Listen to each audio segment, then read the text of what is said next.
It was a crisp spring morning when Jordan first noticed something was off. The usual quiet hum of his suburban neighborhood was absent, replaced by a strange, almost unnatural stillness. As he sipped his coffee, a subtle vibration seemed to pulse through the ground, barely noticeable at first, until the rumbling grew louder. It was as if the earth itself was shifting beneath him. He stood up and walked to the window, squinting into the distance. His heart skipped a beat when he saw the heavy machinery parked in front of his property. Bulldozers, workers in hard hats, and a towering crane that seemed to be looming over his backyard. His chest tightened as an unsettling thought crossed his mind. What are they doing? He quickly grabbed his jacket, heart pounding, and rushed outside. As he approached the gate, a sour, metallic scent hung in the air, a telltale sign of construction. But this was different.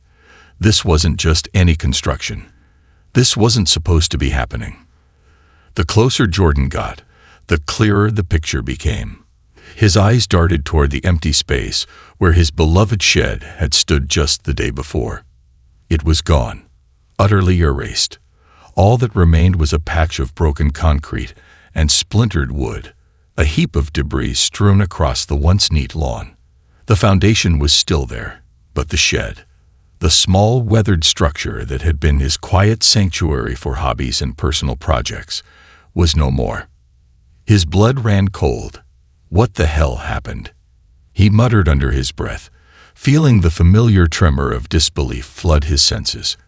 He ran to the wreckage, his fingers trembling as he gingerly touched a piece of wood that had once been part of the shed's doorframe. He looked around, expecting someone to explain, but there was no one in sight.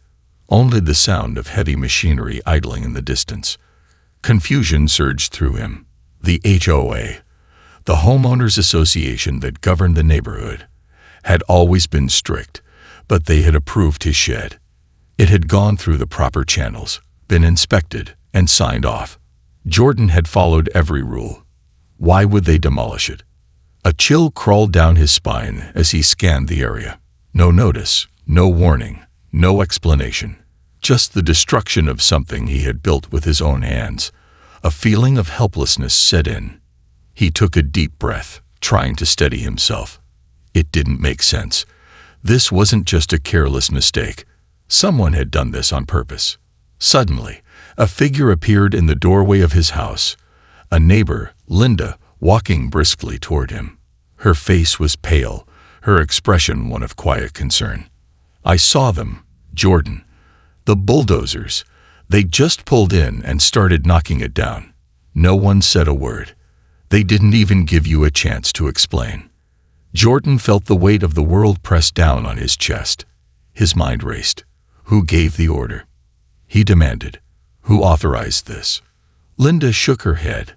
I don't know. They just did it. I've never seen anything like it. His stomach turned as the first tendrils of anger crept in. They've crossed a line, he thought.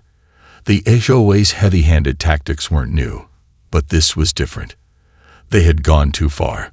The world around him seemed to blur for a moment as he realized this wasn't just about the shed. It was a power play, a challenge to his very right to live in peace on his own property. But Jordan wasn't someone to back down. He would find answers. He would make them pay. With a deep breath, he turned and walked toward his car, determination settling in. It wasn't just a shed they had taken. It was his pride, his work, and he wasn't about to let them get away with it. The wheels of justice were about to start turning, and Jordan would make sure they didn't stop until the truth was laid bare. Jordan's steps were quick, driven by an urgent need for answers. He reached the HOA office, a stark, modern building that had always seemed more like a fortress than a place of service. The glass doors slid open with a soft hiss, and he stepped inside, greeted by the familiar hum of fluorescent lights. The atmosphere was sterile, devoid of warmth. It was the kind of place where people came to be told what to do, not to be heard. At the front desk sat a young woman, her face expressionless as she glanced up from her computer. Jordan's pulse quickened as he approached the counter. I need to speak with someone about the demolition of my shed. he said, his voice barely masking the frustration that churned beneath the surface. The woman barely blinked. "I'll let someone know," she replied flatly, turning back to her screen without another word. Jordan's jaw clenched. This was how they were going to handle it. A cold, bureaucratic dismissal. He wasn't leaving without answers. Moments later, the door to a back office swung open, and out stepped Mr. Caldwell, the HOA president. His sharp suit and icy demeanor had made him infamous in the neighborhood. Jordan had heard rumors of how Caldwell could manipulate situations with a mere glance, how he used his position to enforce draconian rules with little regard for personal boundaries. He walked toward Jordan with his usual calculated calm. "Jordan, I assume," Caldwell said, his voice smooth, like he was greeting an old acquaintance. But there was something unsettling about the way his eyes narrowed when they locked onto Jordan's. "What seems to be the problem?" Jordan took a step forward, forcing himself to stay composed. "My shed. You tore it down. Without warning. Without explanation. I want to know why." Caldwell's lips curled into a thin, practiced smile. "Ah, yes. The shed. I'm sure you're upset, but it was necessary. Your shed violated several of our community guidelines." He paused, as though savoring the power he wielded. "You were warned several times about the encroachment on the property line, and your structure was unsightly. It wasn't in compliance with the visual aesthetics the HOA enforces." Jordan's heart skipped a beat. "Encroachment on the property line. I followed the rules. I even got approval. I was never warned." Jordan shot back, his voice rising despite his best efforts to stay calm. "I followed the process. I got approval from your office. How could this happen?" Caldwell's smile remained as cold as ice. "You must have misunderstood the guidelines. That's not unusual for someone in your situation." His voice was condescending, as though he were speaking to a child. "We do things by the book here. And sometimes, the book has to be enforced." The dismissal in his tone was enough to ignite the fury that had been simmering in Jordan's chest, but he held his ground. "I want a written explanation, and I want to know exactly who authorized the demolition." Caldwell's eyes flickered momentarily, but the smile never left his face. "You can submit a formal request for documentation, but as I said, the matter is settled. Your shed is gone, and the decision stands." He turned to leave, but paused at the door. "I'd suggest you take the matter up with your neighbors. They might help you understand why we make the rules we do." Before Jordan could speak, Caldwell had disappeared into the back office. The door clicked shut, and a heavy silence descended upon him. "That's it." Jordan's fists clenched as he stood there, trying to make sense of it all. The logic didn't add up. Caldwell's words were vague, too vague. It felt like a cover-up, a smoke screen designed to make him feel powerless. He stood there for a long moment, the weight of the situation pressing down on him. His shed, the one place he could escape, was gone. And now, the HOA was brushing him off like an inconvenient fly. He wasn't going to let it end like this. Not without a fight. As he turned to leave the office, something caught his eye. A small stack of files on the receptionist's desk, one of which had his name written across the top. Why would my file be there? A flicker of suspicion sparked in his mind. Something told him that this wasn't over. Not by a long shot. The hum of Jordan's car engine felt like the only thing anchoring him to reality as he drove away from the HOA office.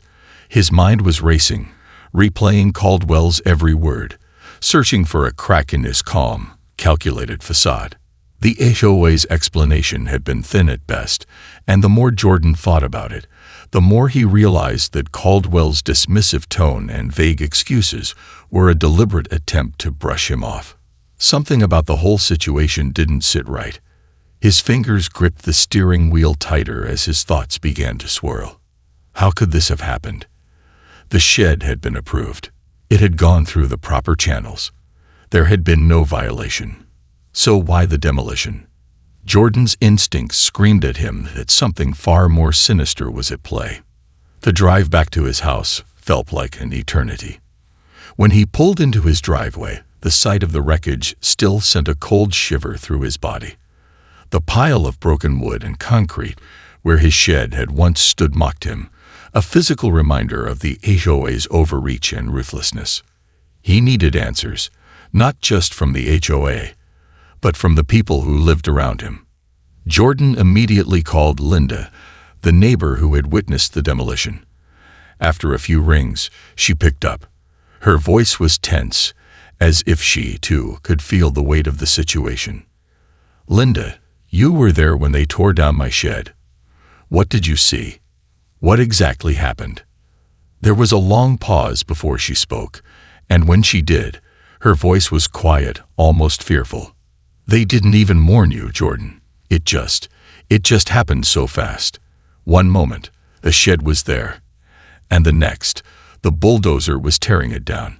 No notice, no explanation, just destruction. The workers didn't even stop when I tried to talk to them. They just kept working." Her words sent a chill down Jordan's spine. No warning, no notice. The sheer audacity of it felt like a violation of everything he had worked for, everything he had trusted the HOA to uphold. "Did they say why?" Jordan pressed, his voice tinged with urgency. "Who authorized it? Did anyone give an explanation?" Linda hesitated again before answering. "I don't know, Jordan, but I've seen things like this before. Not with a shed, but with other things. The HOA, they've always been strict, but lately it's like they've been getting worse. More power hungry. There was a woman a few streets over, you know, the one with the garden full of bright flowers. Her garden was too colorful, they said, and one morning it was just gone. No explanation, no warning, like it never existed." Jordan's blood ran cold. He hadn't known about the woman's garden, but it made sense now. There was a pattern, a disturbing trend of the HOA targeting people without reason, erasing their personal projects with no accountability. It wasn't just his shed, it was something much bigger. "Do you think they're targeting people, Linda?" Jordan asked, his voice low and intense. "I don't know," she said softly, "but I have a feeling that if you dig deep enough, you'll find something. There's something off about all of this. I've lived here for years, and this isn't just about bylaws or rules. It's personal now." A wave of realization hit Jordan. The HOA wasn't just a faceless organization enforcing rules. It was an entity with its own hidden agenda. But why? He hung up the phone, his mind buzzing with a mixture of fear and determination. He couldn't let this go. Not when there were too many unanswered questions. Not when the HOA's dark undercurrent of power was so palpable. Jordan grabbed his laptop and began searching through the HOA's public records, hoping for something, anything, that would give him a lead. His eyes scanned page after page of policies and bylaw amendments until he stumbled upon something that made his stomach drop. An old document dated years ago, detailing changes in the neighborhood's guidelines, changes that had been made in secret. The more he read, the more the pieces fell into place. The HOA had been slowly amassing more and more control, quietly adjusting rules that seemed harmless on the surface, but were incredibly oppressive. And now, Jordan had a sinking feeling. The demolition of his shed was just the beginning. They weren't done with him. Not by a long shot. The sun had barely set when Jordan sat back from his laptop, a sense of unease gnawing at his gut. The document in front of him was far more than just a set of revised guidelines. It was a manifesto of control. As he read through the amendments, a pattern emerged. Every change seemed designed to limit personal freedom, to crush any attempt at individuality within the neighborhood. The HOA wasn't just concerned with keeping lawns manicured and fences in line. It was silently reshaping the entire neighborhood to suit its own vision, one that left no room for deviation. Jordan's eyes flicked to the next page. Neighborhood surveillance. The HOA had quietly inserted a clause that required residents to submit photos of any new constructions or modifications to their property. Mandatory approval was now needed for everything from garden decorations to paint colors. The line between community oversight and micromanagement was dangerously thin. But it wasn't just the shed. Jordan realized now that the HOA had been using its power to destroy whatever didn't fit its increasingly narrow ideals. He thought back to Linda's story about the woman's garden. The brightly colored flowers had clashed with the HOA's newly enforced aesthetic rules. He thought of the new fences springing up around every house, taller, more imposing, designed not just for privacy, but to assert dominance over the entire neighborhood. His blood ran cold. The HOA is building something bigger, something darker, and I'm the next target.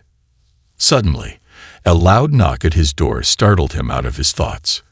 He jumped up, heart pounding, and made his way to the front of the house. His hand hovered over the doorknob, hesitation gnawing at him. Who could it be at this hour? He opened the door to find his neighbor, Mark, standing there. Mark was a quiet man, the kind who kept to himself, but his face today was taut with anxiety. "Jordan," Mark said, glancing around nervously before stepping inside without waiting for an invitation. "You need to be careful. They're watching you." Jordan closed the door behind him, his mind spinning. "What do you mean? Who's watching me?" Mark lowered his voice, speaking in a rushed, almost fearful tone. "The HOA. I don't know how much you've uncovered, but I've been doing some digging myself. They're not just demolishing sheds or gardens. They're monitoring us. Everyone here. I've seen the reports. There's a file on you, Jordan. The thick one." Jordan's heart skipped. "A file on me? Reports? What reports?" Jordan demanded, his voice low and urgent. "I don't have all the details," Mark said, shaking his head.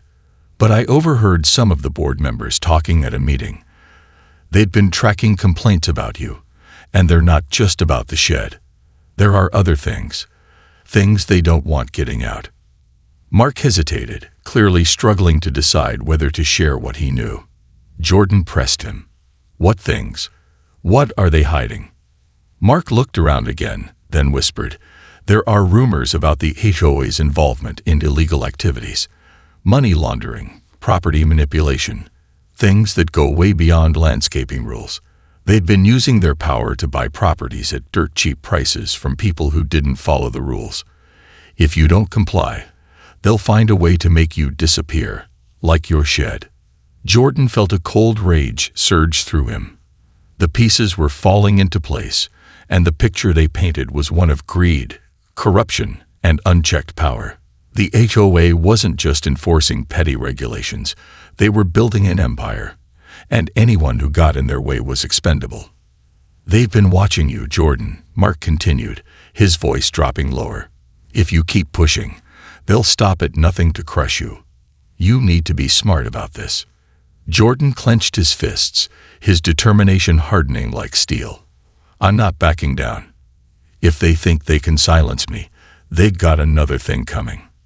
Mark nodded, his eyes wary. "I hope you know what you're doing. If you really want to take them down, you're going to need more than just legal help. You'll need allies, information, and—" He paused, his voice trembling. "You might need to get your hands a little dirty." Jordan didn't flinch. He was past the point of no return now. The HOA had destroyed his shed, manipulated his neighbors, and tried to crush him into submission. But he wasn't going to stop until the truth was exposed. He wasn't just fighting for his shed anymore. He was fighting for the soul of the neighborhood and his freedom. As Mark turned to leave, he dropped a final, ominous warning. "Be careful, Jordan. They're always watching." Jordan stood at the front door, his mind racing. Mark's warning echoed in his ears. They're always watching. The weight of the situation pressed down on him like a 1,000-pound stone. The HOA had already destroyed his shed, but now, the more he uncovered, the darker the truth seemed. They weren't just enforcing petty rules. They were controlling the very fabric of the neighborhood, using their power to manipulate and exploit. But why? And how far would they go to protect their secrets? He paced the living room, his mind spinning. The idea of the HOA being involved in something as sinister as money laundering or property manipulation sent a chill down his spine. If Mark's information was correct, this wasn't just about one shed. It was about an entire network of corruption that reached deep into the heart of the community. But there was a problem. How could he prove any of it? Jordan's thoughts turned to his next move. I need more information. The file Mark had mentioned, the one with his name on it. He needed to get his hands on it. But the HOA's offices were closed for the day, and he couldn't risk going back there again. He needed to be smart, subtle. He had no idea who he could trust now. He reached for his phone and dialed Linda's number. She answered after the second ring. "Linda, I need your help," he said, keeping his voice low, even though he was alone in the house. "Mark told me there's a file on me, something that's been building up for a while. I need to get a look at it." There was a brief pause on the other end, and when Linda spoke, her voice was cautious. "Jordan, are you sure you want to go this route? It's dangerous. These people..." She cut herself off, her voice lowering. "What if they know? What if you're already on their radar?" "I don't care," Jordan replied, his jaw set. "I can't let this go. The truth is out there, and I need to find it. They've already taken everything from me. I'm not going to let them destroy any more lives." There was another long silence before Linda sighed. "Okay, I'll help you. But you need to be careful. The HOA isn't just some group of people enforcing rules. They're a machine, and they'll do whatever it takes to keep their secrets buried." Jordan nodded, though she couldn't see him. "I know, but this has gone too far. I'll meet you at the park in an hour." He ended the call and grabbed his jacket. The air outside had a strange chill to it, as if the world itself was holding its breath. Jordan's mind raced with what to do next, but as he made his way toward the park, he couldn't shake the feeling that he was walking right into a trap.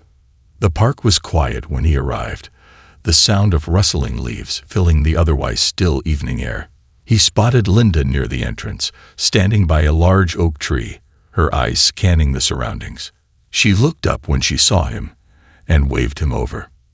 "I'm not sure how much help I can be," she whispered as Jordan approached, "but I've been asking around.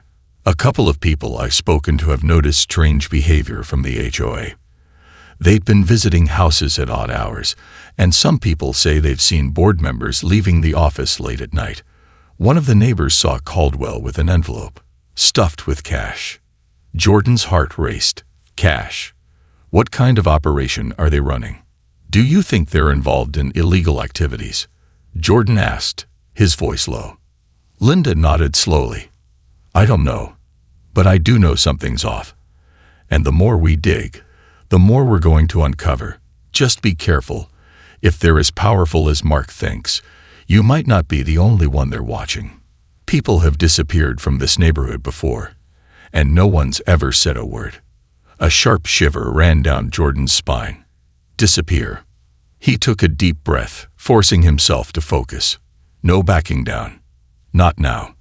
I'm going to get that file," he said with quiet determination. "And I'm going to bring this whole thing down." As they parted ways, a sense of urgency settled over him. The HOA wasn't just making moves to protect their rules. They were hiding something monumental, something that, if exposed, could destroy their entire operation.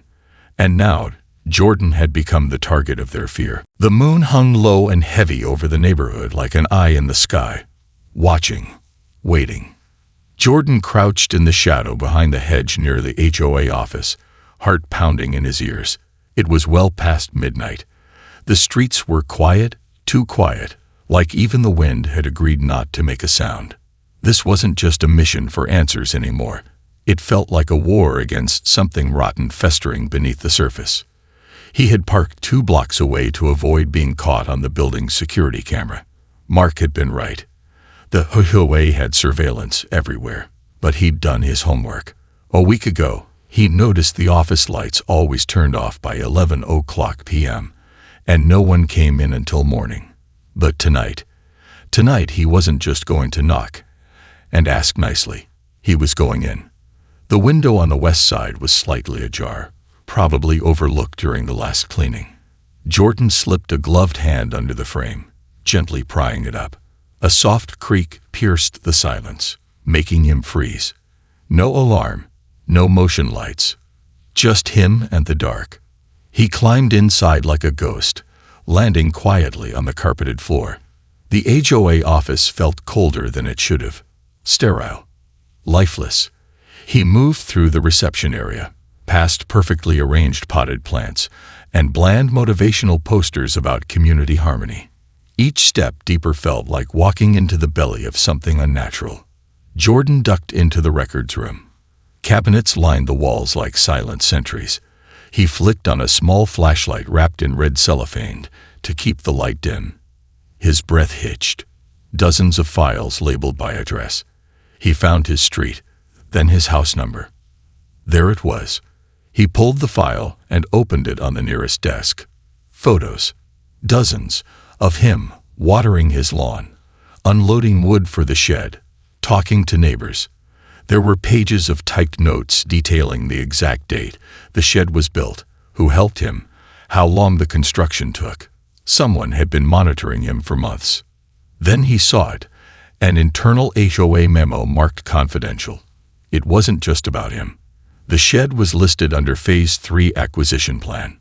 Below it, a bullet point. Target property must be destabilized for legal acquisition. Objective. Force non-compliance. Trigger fine cycle. Secure under market value. Jordan's stomach flipped.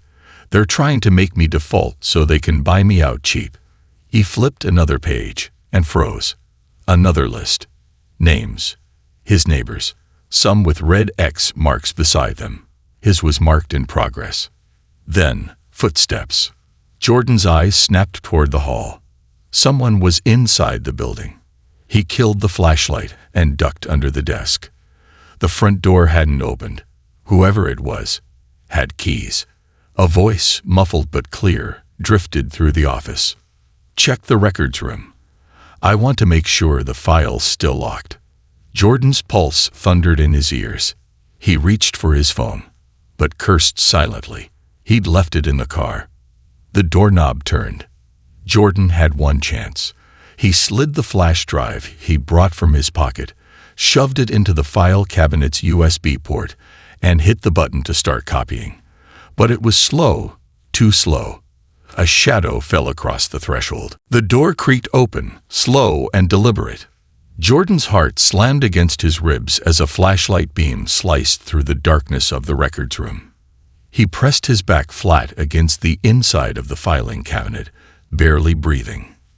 The flash drive was still blinking, copying. 36%. Too slow. Boots scraped against the floor. A silhouette moved into the room. Tall, broad-shouldered. One of the HOA board members. No, this wasn't someone from a meeting or a barbecue. This man moved like security, or worse, silent. Efficient. The beam of light swept dangerously close to Jordan's hiding spot. He could smell the man's cologne now, sharp and sterile, like antiseptic. He counted each second like a death sentence. 48%. The man muttered something into a small radio clipped to his chest. Room's been disturbed. File drawers open. Someone was here. A pause. Still might be. Jordan's stomach dropped. They knew. This wasn't routine. This was a trap. Then, in a terrifying moment, the flashlight stopped. Dead center on the open file drawer. The man stepped forward. Jordan could hear the soft rustle of papers. Files missing. He said, more to himself than anyone else. 63%. I need a distraction. Jordan's eyes darted across the room. On the desk above him was a stapler, some pens, and a ceramic paperweight shaped like a miniature house. He slowly reached up and knocked it off the desk with a gentle nudge. It shattered on the far side of the room. The man whipped around, gun drawn, and moved toward the sound. Jordan didn't wait. He grabbed the flash drive. 71%. Not enough. Ripped it from the port and bolted out the door. "Hey!" the man shouted. A shot cracked through the silence. Jordan ducked and sprinted down the hallway, heart roaring in his chest. Papers flew off desks as he brushed past. He slammed through the back door and into the alley behind the building. Another shot rang out. A bullet pinged off the metal dumpster beside him. He kept running, faster than he ever thought possible, turning corners, hopping fences, using backyards to disappear into the neighborhood's quiet maze. Finally, lungs burning, he dove behind a row of hedges and lay still, listening. No more footsteps, no radio chatter, just the soft thrum of blood in his ears. He was alive, and he had the flash drive.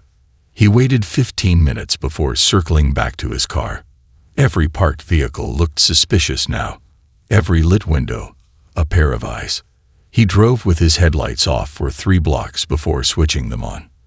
When he finally pulled into his garage, he killed the engine and sat in the dark, shaking. He'd seen too much, and now he had proof. Plugging the flash drive into his laptop, the copied files blinked into existence. Photos, documents, audio recordings of HOA meetings. But one folder stood out, labeled Phase 4, Elimination. Jordan clicked it open and stopped breathing. Inside were detailed plans, names, dates, methods. One entry was labeled, Target, Jordan Keller. Status, active. Deadline, May 15. His blood turned to ice. May 15. Jordan stared at the screen as the date pulsed in his mind like a warning siren. 9 days left. 9 days until. What? Until they ruined him, took his house, framed him, or worse. His hands trembled, but his resolve hardened. The file wasn't vague. It was surgical. Every step of his planned downfall was detailed in cold, corporate language. Credit sabotage, city code violations, anonymous complaints, law enforcement coordination. They were orchestrating his destruction like a symphony.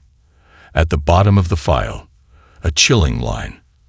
Objective, full asset seizure, target to be discredited and relocated or neutralized.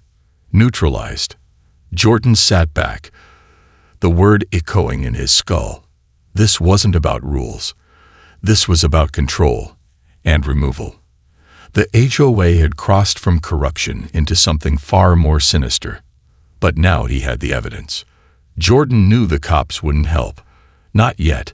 The HOA had friends in City Hall, and possibly higher. He needed exposure, something undeniable. He needed to go public. He made 3 copies of the flash drive. One he hid in his attic. One he gave to Mark, who stared at him with wide eyes but didn't hesitate. The third, that went straight to a local investigative reporter named Tasha Raines, a pit bull of a journalist known for torching corruption. Jordan didn't call or email. He showed up at her house with the drive in his hand. When she opened the door, he only said, "If I disappear before May 15, this takes them down." She didn't blink. "Come in." The next day, things got worse. His mailbox was ripped off. A citation was taped to his door for an unauthorized outdoor fixture. His internet was mysteriously disconnected. And that night, a black SUV sat parked across the street, engine idling. They knew he had the files. Linda called in a panic. "Jordan, Caldwell's been asking about you. He was at my door pretending to check on safety compliance. I think they know I'm helping you." "Stick to the plan," he told her. Just a few more days. On May 14th, Jordan was returning from work when he noticed something off. His front door was slightly ajar. His stomach flipped. He crept in slowly. The house had been ransacked. Drawers open. Furniture overturned. His laptop was gone. The flash drive in the attic, missing. But they missed the hidden camera he'd installed the night he found the elimination file. It had caught everything. The break-in, the faces, the SUV's license plate. And Jordan had already sent that video to Tasha. The morning of May 15, The headline hit. HOA or Mafia. Leaked documents reveal neighborhood takeover, extortion, and targeted neutralization plans. The story exploded. News vans swarmed the community. The mayor issued a statement. Police raided the HOA office. Caldwell and 2 other board members were arrested. That afternoon, Jordan stood in his yard, new shed half-built, neighbors coming by to thank him. He was tired, but smiling. Just as he turned to go inside, a familiar voice called from behind. "Mark." Pale, breathless. "You might have stopped them, but someone's missing." One of the board members slipped away, the one with military training. Jordan's blood chilled. From down the street, a pair of eyes watched from behind tinted glass.